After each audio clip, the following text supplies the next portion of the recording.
Olá, tudo bom com vocês? Eu sou o Ivan Lima e você é muito bem-vindo ao canal Fatos Desconhecidos.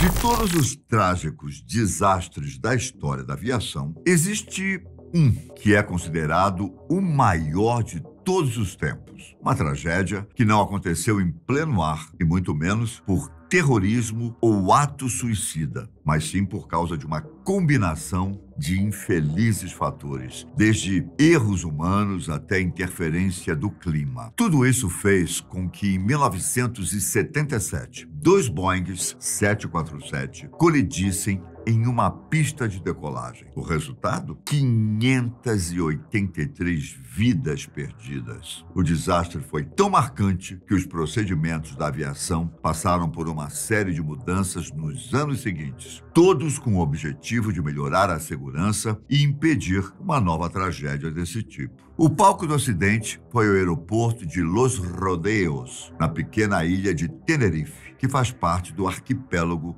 das Canárias, na Espanha. Os dois aviões envolvidos não deveriam estar lá, mas um ato terrorista levou a uma mudança de planos. No dia em questão, o aeroporto de Las Palmas, em Gran Canária, foi fechado porque um grupo separatista detonou uma bomba por lá. Por causa disso e do medo de uma segunda explosão, vários aviões que estavam indo para Gran Canária foram desviados para o aeroporto vizinho, justamente o de Tenerife. Entre os voos que tiveram que mudar a rota, estava um holandês da KLM e o americano da Pan Am. O que eles não faziam ideia era que essa pequena mudança terminaria com centenas de vidas perdidas. No comando do voo da Pan Am estava Victor Grubbs, de 56 anos, e 21 mil horas de voo. Total a bordo, 396 pessoas.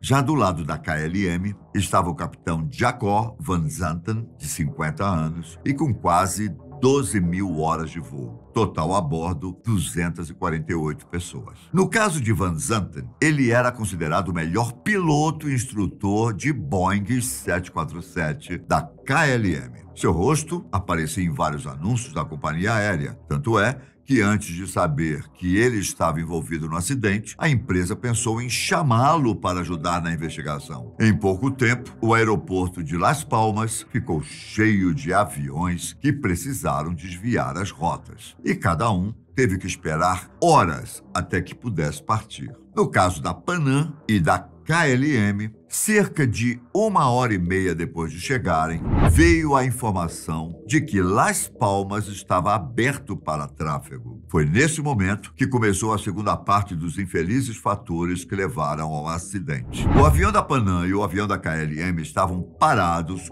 um ao lado do outro, tão próximos que a ponta das asas estavam quase se tocando. Só que para a aeronave da Pan Am decolar, ela precisava esperar a KLM sair, já que o ângulo em que os aviões estavam e a falta de espaço demandava que o avião holandês saísse primeiro. Caso isso tivesse acontecido quando o aeroporto de Las Palmas foi liberado, as duas aeronaves não precisariam enfrentar a forte névoa que envolveu o aeroporto minutos depois. Com isso, a KLM solicitou combustível extra praticamente na mesma hora da liberação, o que também atrasou a partida da Pan Am. Foi então que, nesse meio tempo, a névoa envolveu o aeroporto e a visibilidade ficou tão reduzida que os pilotos só conseguiam enxergar a cerca de 100 metros de distância. Por causa disso, quando os aviões começaram a se mover na pista, a KLM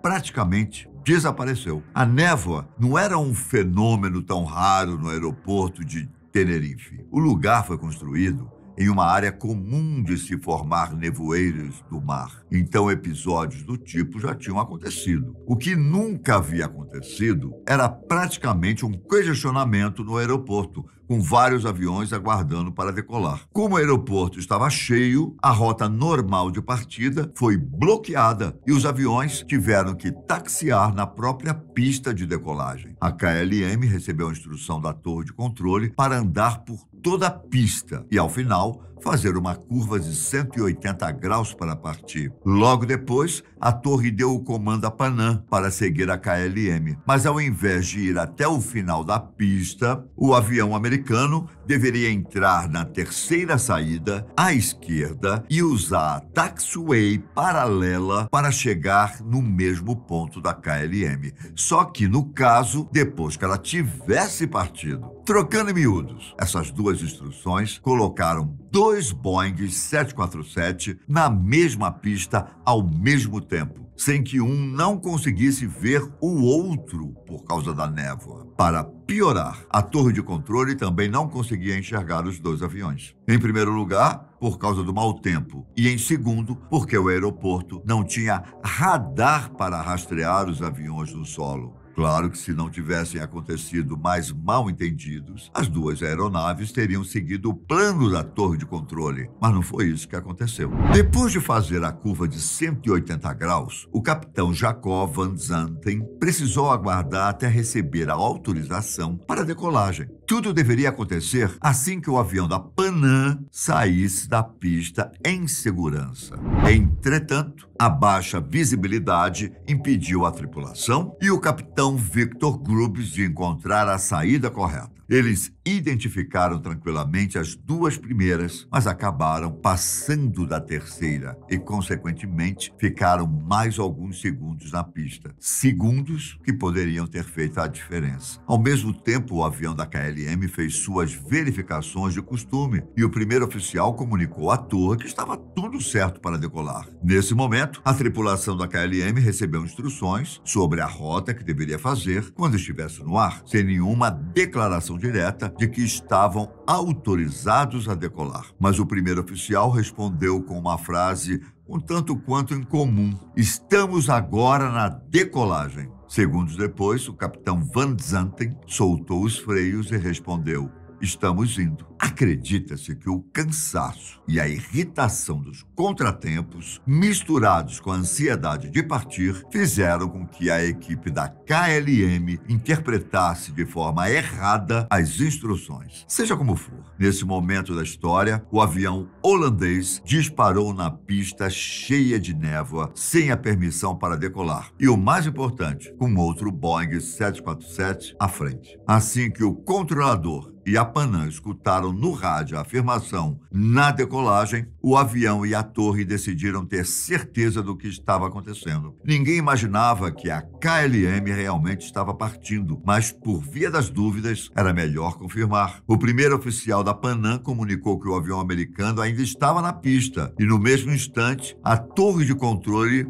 respondeu: "Ok, aguarde a decolagem. Eu chamarei por você." Como não houve resposta da KLM, o silêncio foi interpretado como uma confirmação pela torre de controle. Falando tudo isso, até parece que não deveria ter acontecido a tragédia. Você não acha? A Panam avisou que ainda estava na pista e o controlador pediu que a KLM aguardasse. Nessa situação, bastava que o capitão Van Zanten desacelerasse, não é? Realmente, havia tempo para interromper a decolagem, mas como a transmissão da torre de controle e da Panam foram feitas ao mesmo tempo, elas ficaram sobrepostas. E a única coisa que Van Zanten escutou foi: "Ok." Por causa disso, ele deve ter pensado que estava tudo certo para partir. Essa sobreposição aconteceu porque os controladores e os pilotos estavam usando rádios VHF. Pense nisso como um walkie-talkie. Você aperta o botão, manda mensagem, solta e espera a outra pessoa falar, certo? Apenas uma pessoa pode falar por vez. E quando 2 tentam falar ao mesmo tempo, a transmissão se transforma em ruídos de estática. Passados 10 segundos dessa falha, a torre de controle pediu que a Panam informasse quando a pista estivesse livre. Como resposta, o avião americano disse que mandaria o relatório quando estivessem prontos. Ao ouvir a conversa, o engenheiro de voo da KLM ficou preocupado que o outro avião estivesse no caminho e perguntou aos pilotos se a Panam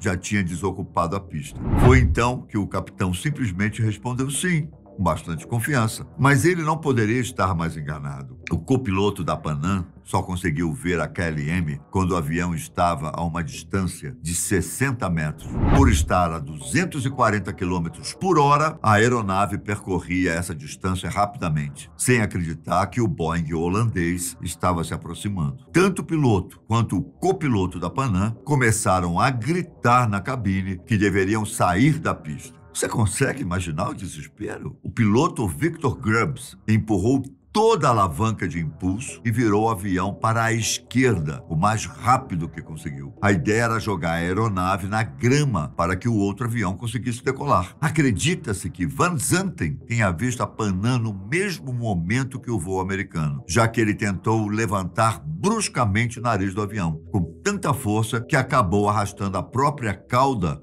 por cerca de 20 metros. Você se lembra que a KLM abasteceu antes da partida? Pois bem, isso deixou o avião pesado a ponto de dificultar essa decolagem improvisada. O resultado foi a KLM atingindo a parte superior central do avião americano, dando início a uma série de explosões. A aeronave holandesa caiu de volta na pista e as chamas impediram qualquer um dos 248 ocupantes conseguisse se salvar. A maior surpresa do desastre foi que das 396 pessoas da Panam, 61 saíram com vida, incluindo o piloto, copiloto e o engenheiro de voo. A maior parte dos sobreviventes conseguiu deixar o avião destruído pela asa esquerda, que ainda estava intacta. Muitos quebraram os braços e as pernas com a queda, enquanto 335 pessoas perderam a vida por causa do fogo e das explosões que vieram em seguida. Quem sobreviveu ainda precisou esperar